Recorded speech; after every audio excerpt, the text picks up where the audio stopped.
Rastet e atakut kardiak ka një rritje gjatë viteve të fundit, duke prekur gjithnjë më shumë edhe moshat e reja. Ky shqetësim u ngrit edhe në konferencën shkencore Shkodra PCI, zona imazhërisë intravaskulare, ku mjek të njohur shqiptar dhe ndërkombëtar diskutuan mbi sfidat dhe avancimet në trajtimin e sëmundjeve koronare. Mjeku kirurgi kardiologjisë hemodinamike në Vijena, Aurel Toma, thotë se të rinjt po prekën gjithnjë më shumë nga patologjitë kardiake për shkak se nuk kryen kontrolle të rregullta. Ai theksoi se faktorët kryesorë që çojnë në atak kardiak mbeten duhani, ushqimi i pashëndetshëm dhe tensioni i lartë i gjakut, të cilin Toma e përshkroi si një vrasës të fshehur. Po ta shikojmë tani, këto raste janë të rritura shumë, po këto raste kanë qenë vazhdimisht. E vetme gjë që nuk i kemi parë. Tani e shikojmë me tjetër sy, kështu që këto raste rriten akoma më tepër edhe normalisht kanë shumë nevojë për të trajtuar. Faktorët kryesorë janë, siç e dimë, është duhani, është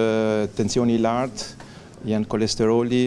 është pjesa gjenetike, familjare, që nuk mund të arrijmë të bëjmë diçka, por edhe vetë ushqimi, aktiviteti fizik, mbarësi se si ne mundohemi që ta mbajmë sa më të shëndetshëm trupin tonë. Tek moshat e reja është më shumë prevencioni,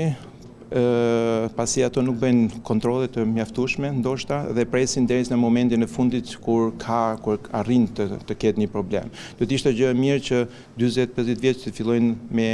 me vizita, edhe thjesht e shkojnë shumë mirë, mund të jenë në gjendje shumë mirë shëndetësore, po të mjafton që të bëjnë një vizitë për të parë se çfarë niveli janë. Kështu që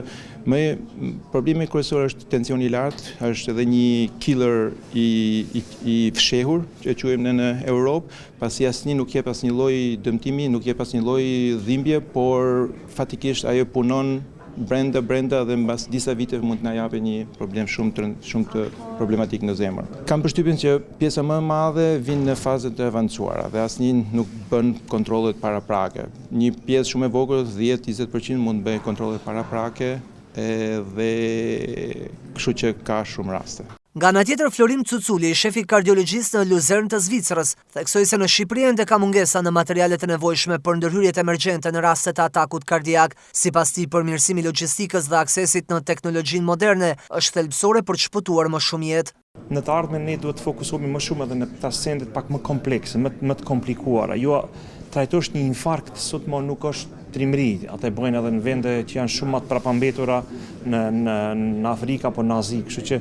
ne duhet të lëvizim në një drejtim ku bëjmë gjëra që janë të komplikuara, që pacientëve mos u jepet arsye të lëvizin për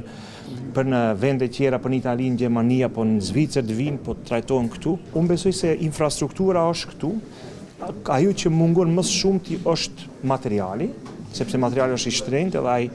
është material pak më specifik që për material për rastet normale, kështu që është me rëndësi që të furnizohet me material të mirë fill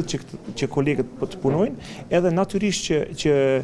për ta bërë, këta kolegët do të edhe ta kenë atë suportin nga, do kisha thonë, nga Ministria e Shëndetësisë, që tu mundësot materiali, tu mundësot edhe kushte që këta të mund të punojnë edhe t'i bëjnë edhe rastet e fshira, sepse aftësit i kanë, edhe ata që nuk i kanë, ata aftësi mund t'i mësojnë. Konferenca shkencore Shkodra PCI 2.0 solli edhe raste klinike të trajtuara live nga laboratori i kateterizimit në Spitalin Rajonal të Shkodrës, prezantime nga ekspert vendase të huaj, si dhe diskutime të gjëra mbi përdorimin e imazhërisë intravaskulare, menaxhimin e komplikacioneve gjatë PCI-s dhe strategjitë moderne të trajtimit të sëmundjeve multivazale. Në përfundim, mjekët apeluan për kontrolle të rregullta kardiologjike, veçanërisht tek personat me faktor risku, duke theksuar se zbulimi i hershëm mbetet mënyra më e sigurt për të parandaluar pasojat e rënda të atakut kardiak.